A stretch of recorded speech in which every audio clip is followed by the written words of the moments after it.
Welcome to Sprite presents idea करोड़ों का season 3। नाजरीन, पाकिस्तान की जो वर्कफोर्स है वो 65 मिलियन टच करती है और हमारी ईज ऑफ डूइंग बिजनेस, जो हमारे मुल्क में काम करने की आसानी है, उसकी रैंकिंग में हम बेहतर हो रहे हैं। हम 147th पे आ गए हैं, बहुत पीछे हैं बेबी, बहुत काम होना ज़रूरी है। पर इसको अगर और बेहतर करना है तो हमें अपने लोकल बिजनेस कम्युनिटी को स्ट्रेंथन करना है। ये शो स्टार्टअप्स का शो है, ये शो इन्वेस्टर्स, एंटरप्रेन्योर्स का शो है और हमारा जो मेन गोल है वो ये है कि हम अपने उन सब यूथ को जिनके पास आइडियाज़ हैं, जिनके पास ख्वाब हैं और पैशन है उन ख्वाबों को अचीव करने का, उसको रियलिटी में कन्वर्ट करने का, ताकि वो सोशल और इकोनॉमिक चेंज एजेंट्स बन सकें। हम उनको यहाँ लाते हैं और उनको हर लिहाज से, फाइनेंशियली भी, मार्केटिंग पर्सपेक्टिव से भी हम प्रमोट करते हैं। आज का शो मेरे लिए इम्पॉर्टेंट इसलिए है क्योंकि इसमें दो ऐसे स्टार्टअप्स फीचर हो रहे हैं जो बिल्कुल डिफरेंट स्पेसेस से हैं। एक इंडस्ट्रियल ऑटोमेशन कर रहा है, दूसरा फूड सूक्स बना रहा है, फूड इंक्यूबेटर क्रिएट कर रहा है। आज का शो फॉर्मली शुरू करते हैं, पर उससे पहले मैं अपने पैनल को इंट्रोड्यूस करवाऊंगा। Munawar Abdullah has already made investments, a very seasoned businessman from the USA। इन्होंने पहले भी 3 करोड़ की इन्वेस्टमेंट की थी। मुझे उम्मीद है आज ये हमारे शो पे फिर इन्वेस्टमेंट करेंगे। दूसरे हमारे investor is the somebody who stood with me in this show since day 1 of season 1. Her name is Midar, a good friend and a regular investor on the show. I welcome him. आखिरी में मेरे दोस्त शहरियार अली, जो treat के director तो हैं ही, इसके अलावा करीबन 12 स्टार्टअप्स पाकिस्तान में इन्वेस्ट कर चुके हैं। आइए जी अपने शो का बाकायदा आगाज़ करते हैं आज की पहली पिच के साथ। ये एक ऐसा स्टार्टअप है दैट क्लेम्स कि वो रेवोल्यूशन लाएंगे इंडस्ट्रियल ऑटोमेशन में। नाम है हारिस। उससे पहले उनकी कहानी देखते हैं, उसके बाद स्टार्टअप को बुलाऊंगा।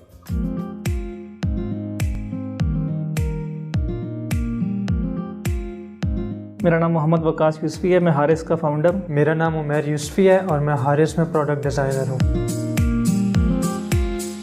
हम इंडस्ट्रियल ऑटोमेशन के ऊपर वर्किंग कर रहे हैं। हमारा मेजर प्लान ये था कि जो इंडस्ट्रियल आइटम्स बाहर से इंपोर्ट किए जाते हैं यहाँ पाकिस्तान में इंडस्ट्रीज़ के लिए, हम उनको यहीं पर डेवलप करें, जिनमें कन्वेयर्स हैं, जिनमें डिफरेंट ऐसे फैब्रिकेटेड सोल्यूशंस हैं जिनको हम खुद डिज़ाइन कर सकते हैं। जिसमें हमने vehicle roller bed solution provide किया था कि जो गाड़ी इसमें लोड होती थी पिछले 45 मिनट्स में, हम उसी व्हीकल को 12 मिनट्स में लोड करने के काबिल हो गए। एक डिज़ाइन प्रोसेस के स्टेज के थ्रू ये सारा प्रोसेस होता है जिसमें हम स्टार्ट इमेजिन से लेके कंप्लीट डिज़ाइन फैब्रिकेट मॉडल तक चलते हैं। पेज पे डिज़ाइन होता है, फिर कंप्यूटर पे उसको फाइनल हम मॉडल बनाते हैं, कैड मॉडल, फिर उसका एनालिसिस करते हैं और देन उसके बाद उसको फैब्रिकेट करते हैं। पाकिस्तान में ऑलरेडी जो इंडस्ट्रीज़ लग रही हैं, जो उनकी मशीन्स आती हैं, जो उनकी चीज़ें आती हैं, वो मोस्टली बाहर से इंपोर्ट होती हैं। तो फिर हमने यही किया कि हम खुद यहाँ डिज़ाइन और डेवलप करेंगे और उसका आफ्टर सेल सर्विस भी खुद देंगे। आइडिया करोड़ों के प्लेटफॉर्म से मुझे ये उम्मीद है कि यहाँ पे हमें लिफ्ट किया जाएगा, हमें प्रमोट किया जाएगा, हमें फंड किया जाएगा, ताकि हम ये मशीन, ये प्रोडक्ट पाकिस्तान में ला सकें, यहाँ डेवलप कर सकें।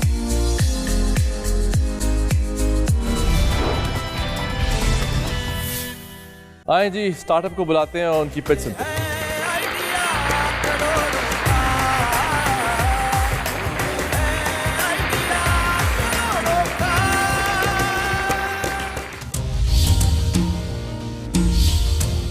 तो मैंने ये आइडिया कुछ महीने पहले लिया था इस तरह कि हम मैंने कुछ काम हमने किए भी हैं।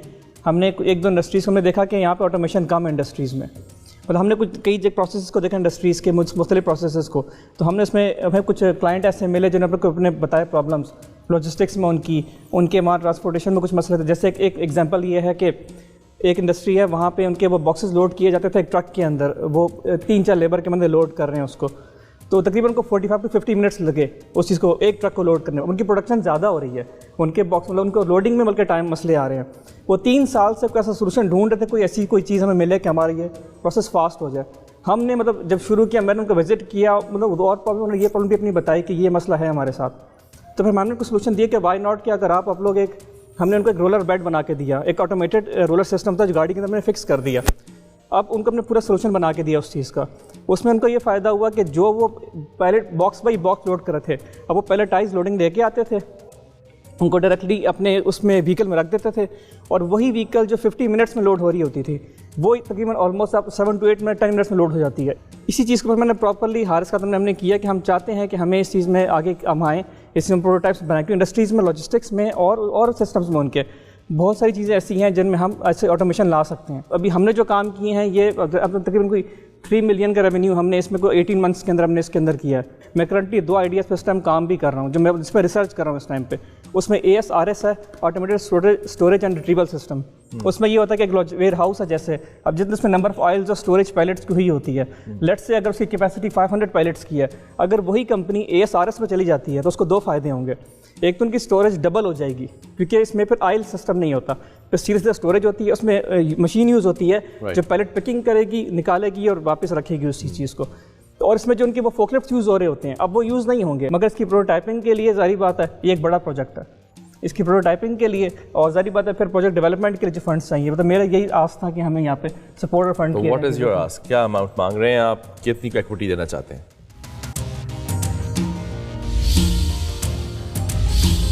सर इसमें तकरीबन जो हमारा तकरीबन 5 करोड़ का हमारा है कि इसमें हमें मतलब टोटल प्रोजेक्ट फंड क्या जी, और जो प्रोटोटाइपिंग के लिए 1 से 5 मिलियन के मतलब इसमें हम देख रहे हैं मुख्तलिफ चीज़ें अगर सेगमेंट करें तो तकरीबन 5 मिलियन तक हम प्रोटोटाइपिंग के लिए में रिक्वायर्ड होगा, और तकरीबन जिसके लिए मतलब प्रोजेक्ट डेवलपमेंट के लिए तकरीबन इतनी अमाउंट मुझे 5 करोड़ करीबन रिक्वायर्ड होगी इस प्रोजेक्ट को डेवलप करने के लिए। तकरीबन 25% हमारा एक डिज़ाइन है उसके लिए कि हम 25% इक्विटी पे 5 करोड़ मांग रहे हैं आप, ठीक है।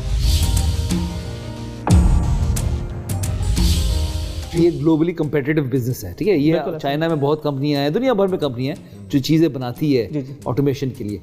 आप में क्या खास बात है जो आप दुनिया उन कंपनियों के साथ कम्पीट कर सकेगी? इवन जब देखें अब मुझे एक प्रोजेक्ट है मेरे पास आया, मैं उसके जब मार्केट में भी देखा हो कि यार मुझे कहीं से क्या खुद ये लोकल सोर्स में कर सकता हूँ, तो लोगों के पास एक लिमिटेड सोल्यूशंस ही हैं उनके पास, वो मैनुअल ही चल रहे हैं कई चीज़ों में। हमने जो सोल्यूशन डिज़ाइन करके दिया था वो मैनुअल, वो खाली रोलर्स नहीं थे, वो मोटराइज रोलर्स विद कंट्रोल था, विद वायरलेस कंट्रोल था, मतलब एक ऑपरेटर दूर से, मतलब हमने उसके अंदर ये इनोवेशन की कि आप दूर से इसको कंट्रोल कर सकते हैं इस चीज़ को। नहीं साहब का सवाल ये था कि अगर लेट्स से कि एक प्रोडक्ट आपको चाइना से भी मिल रहा है, लोकली अवेलेबल है और आप भी बना रहे हैं, तीनों को कंपैरिजन करें तो आपकी प्राइसेस कहाँ? सर प्राइसेस के मैं बताने लगा हूँ कि जो प्राइसेस जैसे हमने 1-2 मशीन पे मैं कहा ना मैं काम कर रहा हूँ जैसे, अब वो एक फिगर आपको देता हूँ कि वो जब मशीन थी वो 5.5 मिलियन की वो कह रहा था वहाँ से हम कर रहे हैं, वो एक मशीन उनके पास थी कि हम ये करवाना चाह रहे हैं। जब मैंने उसकी खुद कॉस्टिंग निकाली कि जब मैंने कॉस्टिंग निकाली मुझे सिर्फ समझे कि 2 to 3 मिलियन यानी कि उसमें मैं कर पा रहा था उसको ईजिली, मतलब उनको उसमें मैं कोई एज दे सकता कि आपको तकरीबन उसकी प्राइस कम में, काफ़ी कम में मैं दे सकता हूँ।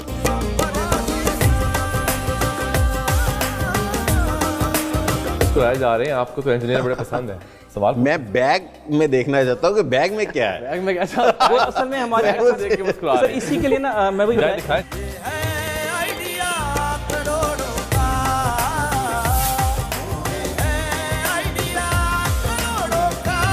कस्टमर को देखिए फिजिकल आप दिखा सकते हैं कि आपका ये मशीन का पुर्जा है, ये इस तरह का है, तो वो जारी बात है ज़्यादा वो उसको अडॉप्ट करेगा, हाँ यार चीज़ समझ आ रही है, आपको चेंज चाहेगा तो चेंज करवा लेगा उसको। ये बनवाते कहाँ आप?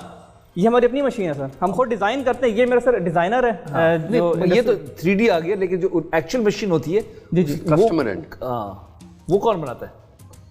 सर मशीन कौन बना रहा है? जो है ना ऑटोमेशन की इक्विपमेंट है, ये आपने बना दिया, ठीक है। ये तो मेरी मशीन ने डिजाइन किया ना इसका एक्चुअल, ये जो मशीन इसने बनाई थी 3D प्रिंटिंग की जी, ये उसने डिजाइन करके दिया। अच्छा, it's his own creation. 3D printer create किया, ये बना रहा है। वाह जी वाह। अच्छा ये उड़ता भी है। आप पैसे दें, फ्यूल हमारे पैसे से आएगा। जो प्रॉब्लम्स हैं उनको सॉल्व करना चाहते हैं, right, that's the problem, right.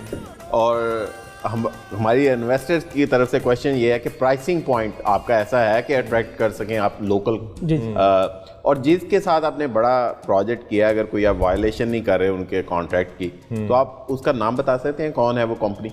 Sir एक इंटरलूप है और एक कोका कोला बेवरेजेस है। अच्छा, कोका कोला बेवरेज ने कोक के लिए क्या किया आपने? ये जो आप एक मशीन पिक्चर देखी थी, वो जो हैंड पैलेट था रेड कलर का एक मशीन जी जी, वो लंबा असल में उनका भी यही प्रॉब्लम था कि वो क्रेड बाय क्रेड लोड किया करते थे, एक क्रेड दो, जैसे होती थी लोडिंग पहले, अब आप जाके देखें तो पैलेटाइज लोडिंग हो रही है वहाँ पे। अच्छा, तो उसके लिए मशीन हमने डिजाइन करके उनको दी थी जिसपे वो यूज करके तो उस पैलेटाइज लोडिंग उसके जरिए कर रहे थे वो। आपको ये जो 50 मिलियन आप कह रहे हैं वो तो प्रोजेक्ट डिलीवरी के लिए चाहिए, right? It's sort of line of credit, आपके पैसे दिए जाएं, आप वो प्रोडक्ट बनाएं, डिलीवर कर दें, आपको वापस आ जाएंगे, और आप कह रहे हैं 40% प्रॉफिट है। जी जी, ऑलमोस्ट इसके अराउंड 40%। तो जो लास्ट टाइम आपके पास इन्वेस्टमेंट आई थी उसमें से आपने जो आपकी नेट प्रॉफिट आया था, मार्केटिंग क्यों नहीं की उसमें से? 40% of 3 million is a lot of money. असल में वो मतलब हमें तकरीबन समझ 18 मंथ्स में आहिस्ता आहिस्ता, क्योंकि हम प्रोजेक्ट डिलीवर करते थे तो थोड़ा उसमें टाइम भी लगा थोड़ा सा, क्योंकि R&D हो रही थी। अगर आपको ये फंड्स के प्रॉब्लम नहीं हो, कितना डिलीवर कर सकेंगे एक साल में?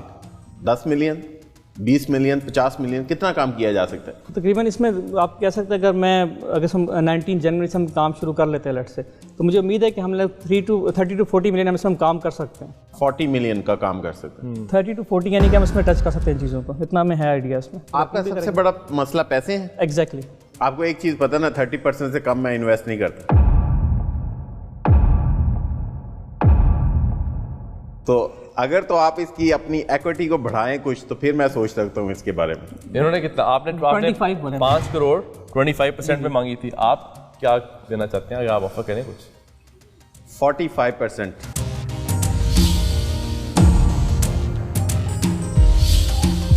बगैर पैसों के ये चल भी नहीं सकती। अच्छा, तो इन्वेस्टर आप 5 करोड़ देने को तैयार हैं, लेकिन 45%। 45। ये बड़ा अच्छा ऑफर है। देखिए, आपके पास ऐसा इंटरनेशनल एक्सपीरियंस इन्वेस्टर मिलेगा जिसने सक्सेसफुल कंपनी बनाई है, बेची भी है, और इनके पास ग्लोबल व्यू है। ये आपको पाकिस्तान में भी के अलावा ग्लोबली हेल्प कर सकेगी। ये आपकी मार्केट ग्लोबल मार्केट है। बिल्कुल। एक काम करें, आप 2 मिनट ले लें और उसमें आप आपस में डिस्कस कर लें कि आप काउंटर करना चाहते हैं इस 45% को, या आप एक्सेप्ट करना चाहते हैं इसको।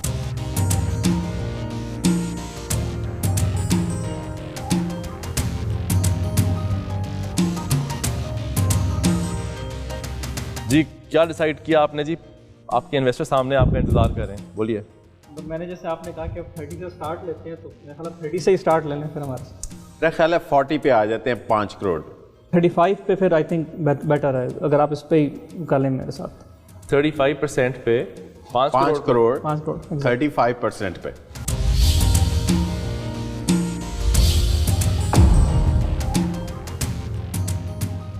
चले ठीक है जी, 35 पे 5 करोड़ आप। अरे वाह,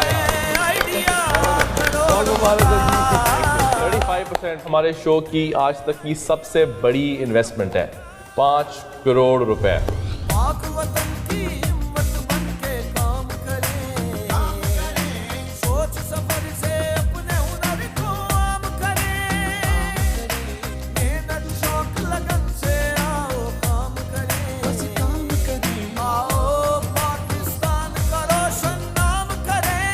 नाज़रीन, आज के शो में we've set history of idea करोड़ों का, बिकॉज 5 करोड़ रुपए की इन्वेस्टमेंट पहले कभी हमारे शो पे नहीं हुई है। हाईएस्ट 4 करोड़ थी। New standard set. This is great for Pakistan, this is great for ecosystem. आप देख लें कि वो लड़के वो लड़कियां जिनमें टैलेंट है, उस टैलेंट को पाकिस्तान में वैल्यू किया जा रहा है, और ऐसे इन्वेस्टर्स वो लोग हैं जो उस टैलेंट को हंट कर रहे हैं and they are making the best of it. This is fantastic, this is beautiful. Personally I am very happy. बहुत बहुत शुक्रिया आप सबका कि आप लोगों ने किया, और माशाल्लाह we are moving forward in Pakistan. I always say we will move forward. हमारे शो को देखते रहें। छोटी सी ब्रेक ले रहे हैं, ब्रेक के बाद वापस आते हैं ऑन आइडिया करोड़ों का सीजन 3। हमारे इस पूरे जर्नी में काफ़ी ज़्यादा हर्डल्स भी लाइफ में आए हैं, बहुत ज़्यादा हर्डल्स इस जर्नी में आए हैं, लेकिन मैं हमेशा यही कहती हूँ कि इरादे जिनके पुख्ता हो, नज़र जिनकी खुदा पे हो। इरादे जिनके पुख्ता हो, नज़र जिनकी खुदा पे हो, तलातम खेज़ मौजों से वो घबराया नहीं करते। माशाअल्लाह, एक्सीलेंट, जबरदस्त।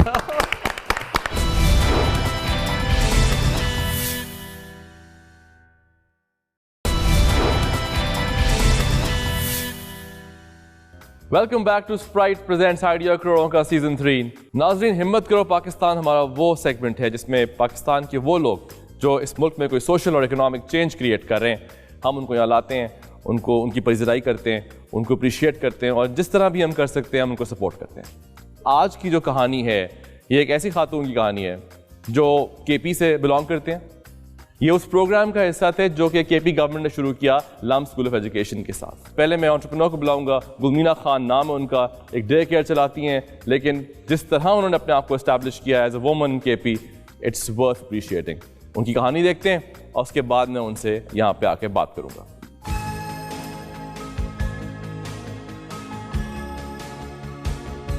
मैं गुलमीना खान और इस टाइम मैं एक डैफोडिल्स डे केयर सेंटर चला रही हूँ। डैफोडिल्स डे केयर सेंटर एक चाइल्ड केयरिंग इंस्टीट्यूट है जिसमें हमारे साथ 2 मंथ से लेकर 5 ईयर्स तक बच्चे रजिस्टर होते हैं। इसमें हम उन बच्चों की केयर करते हैं जो कि स्पेशली वर्किंग वुमेन होती हैं और वो अपने बच्चों को यहाँ पे छोड़ के अपने काम पे जाती हैं या अपनी एजुकेशन कंटिन्यू कर पाती हैं। और यहाँ पे उन्हें तमाम फैसिलिटीज़ प्रोवाइड की जाती हैं, उनके खाने पीने का, उनके सोने का, उनके जागने का, उनकी डिफरेंट एक्टिविटीज़ का यहाँ पे ख्याल रखा जाता है। आइडिया करोड़ों का एक ऐसा प्लेटफॉर्म है जहाँ पे जो लोग भी बिज़नेस करना चाहते हैं या वो अपने एग्जिस्टिंग बिज़नेस को एक्सपेंड करना चाहते हैं और ज़्यादा से ज़्यादा लोगों को ये मैसेज पहुँचाना चाहते हैं कि वो कहाँ पे काम कर रहे हैं और किस नेचर का काम कर रहे हैं, तो उन लोगों के लिए ये एक बहुत ज़्यादा बेस्ट जगह है, बहुत अच्छी जगह है उन लोगों के लिए। मैं खुद भी ये चाहती हूँ कि मैं अपने बिज़नेस को ज़्यादा से ज़्यादा एक्सपेंड करूँ। मैं इसे सबसे पहले KPK में हर जगह पर और उसके बाद पूरे पाकिस्तान में इसके डिफरेंट ब्रांचेस खोलना चाहती हूँ।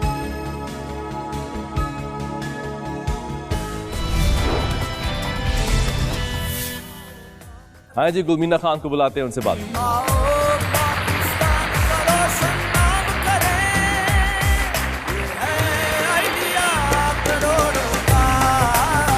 First of all I just want to thank you all people, idea करोड़ों का, नबील साहब आपका, लम्स का, मैं मरियम, और कि उन्होंने मुझे यहाँ पे बुलवाया इस शो पे। यहाँ पे मैंने काफ़ी ज़्यादा इसके एपिसोड्स देखे हैं और मैं काफ़ी ज़्यादा इससे इम्प्रेस हुई।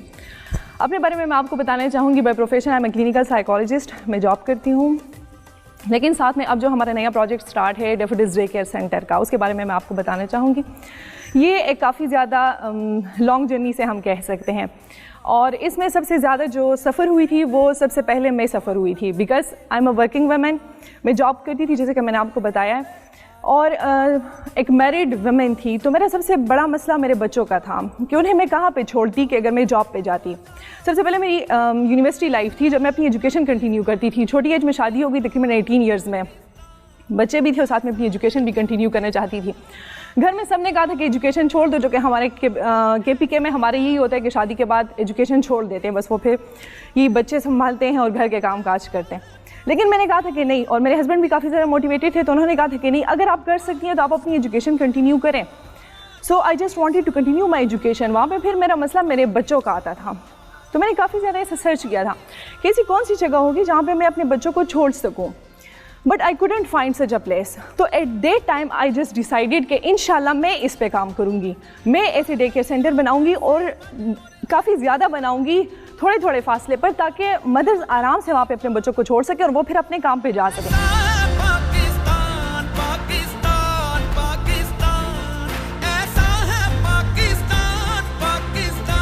ये बताइए कि एक एज अ वुमन, ख़ास तौर पे हमारे मुल्क में किसी भी सूबे में मुश्किल होता है, लेकिन KP में ख़ास तरह का एक एनवायरनमेंट है जहाँ पे औरतों को थोड़ा ज़्यादा चैलेंज आता है बाहर निकल के काम करने का। वहाँ पर क्या इश्यूज़ आए, कोई इश्यूज़ आए, हर्डल्स आई, उन्हें आपने कैसे कॉम्बैट किया? अच्छा, सबसे पहले मैं ये जो हमारा एक रिलीजियस पर्सपेक्टिव भी बीच में आता है, अभी भी मैं डिस्कस करी थी इसी बात पे। सबसे पहले एक रिलीजियस फैक्टर आता है जिसमें हम सब बहुत ज़्यादा कॉन्शियस हो जाते हैं कि हाँ, कहीं हम कुछ गलत तो नहीं करें। तो मुझे काफ़ी ज़्यादा लोगों ने ये कहा कि आप गलत एक ट्रेंड स्टार्ट कर रही हैं, आप ये चीज़ गलत कर रही हैं बिकॉज आप पेरेंट्स और उनके बच्चों के दरमियान में एक हर्डल क्रिएट कर रही हैं, आप ये चीज़ गलत कर रही हैं। अच्छा। कहते ये आपको नहीं करना चाहिए था। ये आपने देखा कितना पैशनेट एंटरप्रेन्योर एक खड़ी है हमारे सामने और उन्होंने कितना इम्पैक्ट क्रिएट किया और अभी बहुत और करेंगी the way she is going.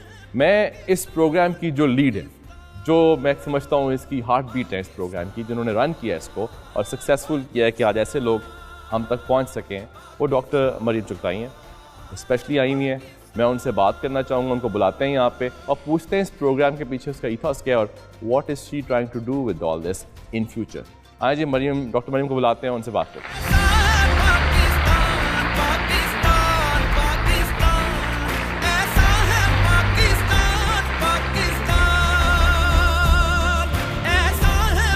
It's such a nice feeling seeing this. I'm sure you have an emotional connection now with all this. ये प्रोग्राम कहाँ जाएगा आगे? हमने पहले तो बात की थी प्रोग्राम क्या है। Anything you want to talk about? जो प्रोग्राम पुराना था कैसा रहा और आगे प्रोग्राम का फ्यूचर का इम्पैक्ट क्या देख रही हैं आप? जी, मैं और मेरी टीम जब गुलमीना जैसे एंटरप्रेन्योर्स को देखते हैं तो हमारा खून बढ़ जाता है। हम हमारे लिए ये हमारे अपने बच्चों की तरह हैं और इनकी सक्सेस हमारी सक्सेस है KP government has been a real pleasure to work with, क्योंकि उनकी ना सिर्फ उधर सियासतदान कमिटेड है, उधर की ब्यूरोक्रेसी भी बहुत कमिटेड है। अच्छा। जो जब मैं जा रही थी लम्ब से काम करने तो मुझे मेरे फैकल्टी मेंबर्स कॉलीग्स कहते थे कि गवर्नमेंट का पैसा कभी किसी को नहीं मिला, तो तुम इस ख्याल से ना जाओ। इवन जब एंटरप्रेन्योर्स ने अप्लाई किया था तो हमारे एंटरप्रेन्योर्स को लोग कहते थे कि ये पैसा मिलेगा नहीं, या ये लोन होगा, ये ग्रांट नहीं हो सकता। तो फिर इमरान खान साहब वो तब तो वज़ीर आज़म नहीं थे, और वो आए और उनसे चेक्स मिले इन लोगों को, तो वाकई में नज़र आया कि ये सिर्फ अखबार में इश्तिहार देने के लिए नहीं, इसमें वाकई काम है।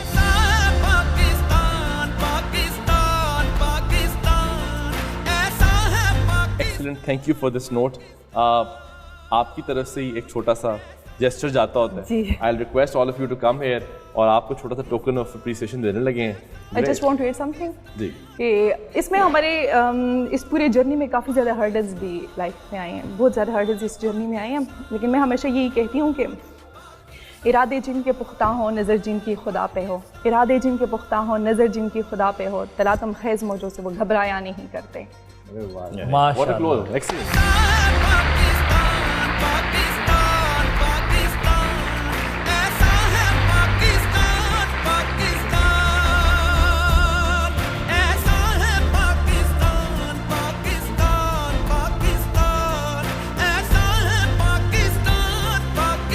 आपने देखा कि किस तरह हमारे शो में कोने कोने से लोग आकर अप्रिसिएशन भी ले रहे हैं, इंडोर्समेंट भी ले रहे हैं। This is fantastic for Pakistan. हमारे शो को देखते रहें, छोटी सी ब्रेक के बाद वापस आ रहे हैं ऑन स्प्राइट प्रेजेंट्स आइडिया करोड़ों का सीजन 3। आपने कोई प्रोजेक्शंस किए, कुछ है आपके पास? मुझे मेरे 5 करोड़ रुपए आपको दे रहा हूँ, तो उसमें मुझे क्या रिटर्न मिलेगा? ये मुझे रिटर्न बताए, मुझे ये सब ना बताए, अब रिटर्न बताए।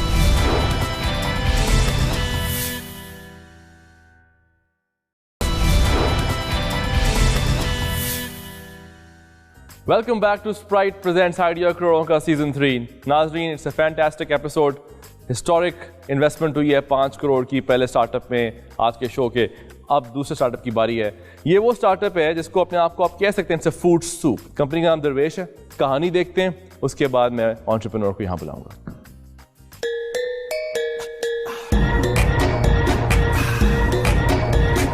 Hi, this is Fareed Zahir. I'm the founder of Darvesh, the food souk. This is Pakistan's first culinary entrepreneurial incubation center, which I started off back in February 2017. So with the uniqueness of this idea, इसकी scaling उतनी ही मुश्किल थी because easy wasn't an option for us. And when it comes to scaling, I would like to mention that we are a startup which is so mature by now, alhamdulillah, that in 18 months we did a revenue of 43 million PKR. This is a big thing. I heard about this program at the Neo TV with the name of Idea करोड़ों का, and now I'm just hoping up कि यार हम वहाँ पे जाएं और उसमें हम जो है वो अपनी परफॉर्मेंस को दिखाएं, पोर्ट्रे करें, and we seek some investment to scale ourselves and to grow together.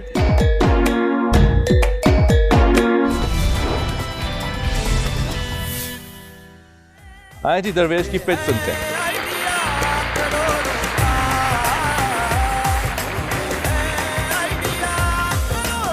Your time to show your magic to them, please. This is Fareed and I'm working in an industry जिसमें according to The Economist, Pakistan में पिछले 3 सालों में $53 million invest हुए। Food business, I understand it's a linear growth business, लेकिन इसका एक जो contrary है वो ये है कि ये businesses वो हैं that will probably feed नस्लें, मतलब वो generations को feed करते हैं। You can see there are live examples. Salt and Pepper, it's running from last 41 years. Zook is running from last 23 years, and so on. There are so many. Only if you have done it right. No doubt, 90% failure rate तो है.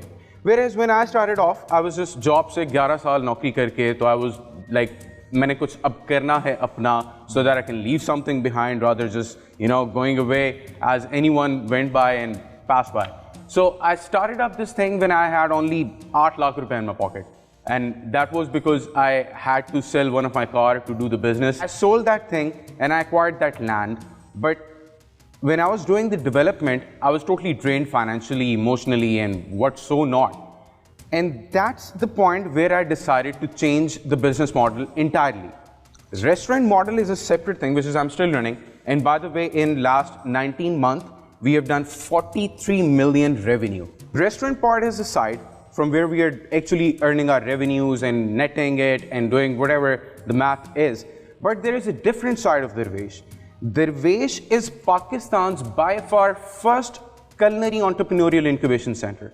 So what we do is, because मेरे लिए कोई support available नहीं थी when I went out in the market, मुझे कोई investment करने को तैयार नहीं था. As I said, the investment is tech centric. आप जिसके पास भी जाते हो, even I knew all those investors जो सिर्फ tech में invest करना पसंद करते हैं, because they think कि food cannot be codified. That's their very normal and generic response. I agree, this cannot be codified. Not everyone can be McDonald's or KFC. But then again, there is Salt and Pepper, there is Zook, there is PF Chang. And yes, it can be codified, but with a margin of error. Because you can raise a complaint even at the 5-star. I raised a complaint in Dubai, Nusrat. Mujhe nahi acha laga. That's totally fine, because you cannot win every person's taste bud. Even if you codify it. So the thing remains with that is कि मैंने उन लोगों के लिए फिर एक initiative लिया कि जिनके पास actual में एक secret sauce है, and they have that passion to the food industry, but they just don't have that bulge of capital to start with. So what I did is, in my whole area, I created pods, I created kitchens, and I started the business development. It started off in the very 10th day of my development, the Darvesh की development जो थी, from that barren land, कि जिसके इर्द गिर्द इस वक्त 12 restaurant हैं, and by the way, उस जगह का investment portfolio 250 million PKR उस 16 एकड़ पे खर्च हो चुका हुआ है.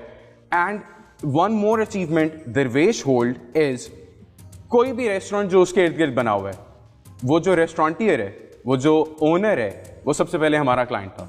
Alhamdulillah, Darvesh successfully incubated 6 startups over the course of last 2 years.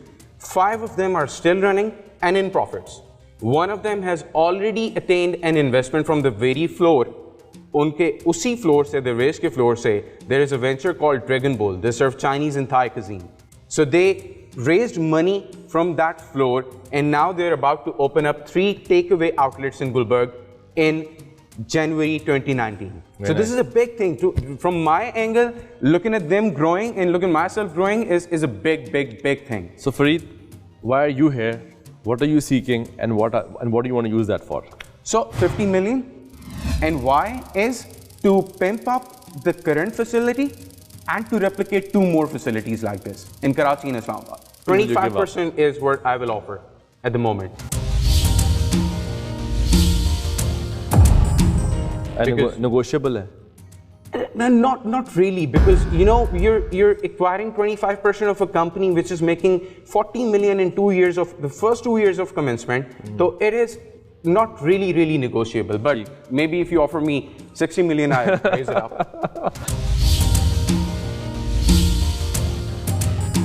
इतना कमाया है, मतलब देखिए, हम आप में इन्वेस्ट करेंगे, हमें कोई नजर आना चाहिए कि कोई रेट ऑफ रिटर्न है, हमें हमारे पैसे 3 साल के बाद वापस मिल जाएंगे, ये रिटर्न मिलेगा हमें. जरा इसके बारे में. I totally agree with you. There is an immense amount of rate of interest. क्या rate of return?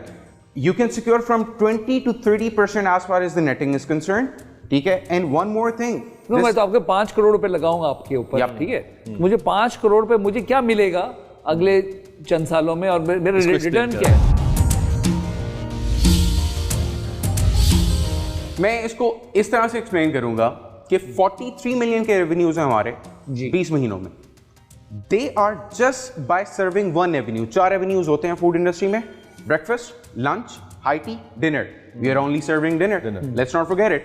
So once we pimp up our facility to serve breakfast, lunch, high tea, dinner, I have the projections to do not less than 20 to 25 million a month in terms of revenue. And it is doable.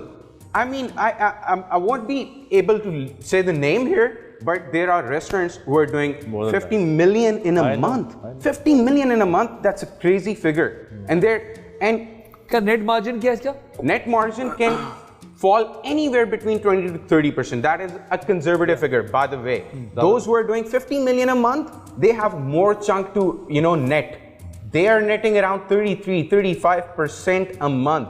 You do the math, 50 million revenue and 35% netting in a month. आपने कोई projections किए, कुछ है आपके पास? Yep, of course. मुझे मेरे 5 करोड़ रुपए आपको दे रहा हूँ, तो उसमें मुझे क्या रिटर्न मिलेगा? ये मुझे रिटर्न बताए ना, मुझे ये सब ना बताए, अब रिटर्न बताए।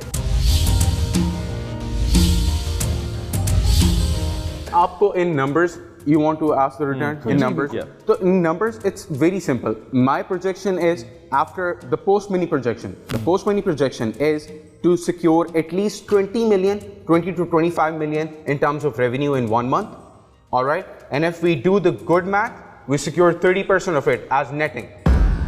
25% of that 30% is yours every month. You do it on quarter, you do it on a yearly basis. It's totally up to you. Payback becomes about 2 years, 2.5. Yep. 2 years ago. And by the way, my initial investment was paid out after 6 months. But आप कह रहे हैं ना अभी you want to triple your revenue over the next 6 months by bringing lunch, breakfast and No. That's what you're telling us. Sorry, bringing lunch, breakfast and high tea is a totally different thing. By saying Pimp that adding more 3 revenue streams are not lunch, high tea and breakfast. By 3 more projects which are aligned, which are designed, actually designed by an architect and designer, ready to be deployed in their ways. Owned 100% by 100% by the group. 100% back, जैसा 3 own करते हैं 100%, वही 3 और बनाएंगे. 6 restaurants in that And area. then we will जिसका go for 25% आपका है. and then we will go for that avenue, breakfast, lunch, high tea. देखिए, आपको अभी 5 करोड़ की जरूरत नहीं है, आपको खाली 1 करोड़ की जरूरत है पिम्प अप करने के लिए, ये 3 लाइन्स खोलने के लिए, अप्रूव आउट करेगी। फिर अगले स्टेज में 6 महीने के बाद आप इस्लामाबाद खोलेगी और कराची खोलेगी। मेरे ख्याल से what I am offering is कि आपको 1 करोड़ रुपए देने को तैयार हूँ, मुझे 15% इक्विटी दे दीजिए। फिर उसके बाद जो नेक्स्ट स्टेज आएगा, यहाँ जब रिलेशनशिप डीपन हो जाएगी तो हम और एडिशनल इन्वेस्टमेंट ला सकते हैं। Sir, I totally respect it and thank you so much for the offer, but my actual projection that pimp up cost for this particular arena is 180. 180 तो मैंने इस पे लगाना है अभी, so that मैं वो 3 भी कर सकूं और मैं चारों एवेन्यूज भी चला सकूं। तो अगर 180 दे देते हैं 20%, That's way too much. That's way too much. ये मेरा ऑफर है। फिर उसके बाद अगले स्टेज पे then we can Do you want to club or discuss or? I think Naeem साहब already did the best offer they could. I won't top that. और आपको तो पता है मैं 30% से कम नहीं आता। Let's do 20 million and let's do 15%. I'm okay. Let's start it. 20% रख लेते हैं, थ्रेशोल्ड चाहिए होता है ऑफ ओनरशिप। अभी के लिए आप क्लेम कर रहे हैं 2 करोड़ 20%, लेकिन ड्यू डिलिजेंस के बाद बढ़ाना भी हुआ तो you're happy. वो बात देखिए बिजनेस केस क्या है, what do we need to get us to the next level? Great start, buddy. I agree. I think it's the best number. Let's do it. Let's do it, ji. Oh, well done.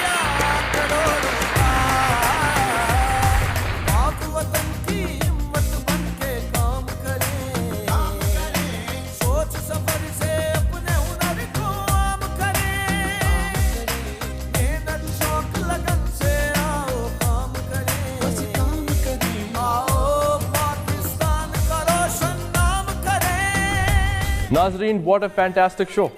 5 crore एक investment, 2 crore दूसरी investment. Naeem जिम्मेदार never disappoints. Munawwar has already done his part in the first half. 7 crore एक episode में, ये असल बात है। 7 करोड़ रुपया एक एपिसोड में रेज हो रहा है एक टीवी शो के ऊपर। ये नियो का सक्सेस है, ये पाकिस्तान का सक्सेस है, ये आप सबका सक्सेस है। जो एफर्ट हमने शुरू की थी कई साल पहले इसको करने की, it was mocked. And today, look, we are making things happen. We're making Pakistan a stronger country. मुझे बहुत खुशी है कि आज ये हो रहा है। हमारे शो को देखते रहें, आपके ओपिनियंस, आपका फीडबैक बहुत मैटर करता है। उसी की वजह से हम इम्प्रूव कर रहे हैं। अपना ख्याल रखें, देखते रहें। स्प्राइट प्रेजेंट्स आइडिया करोड़ों का सीजन 3, पाकिस्तान जिंदाबाद।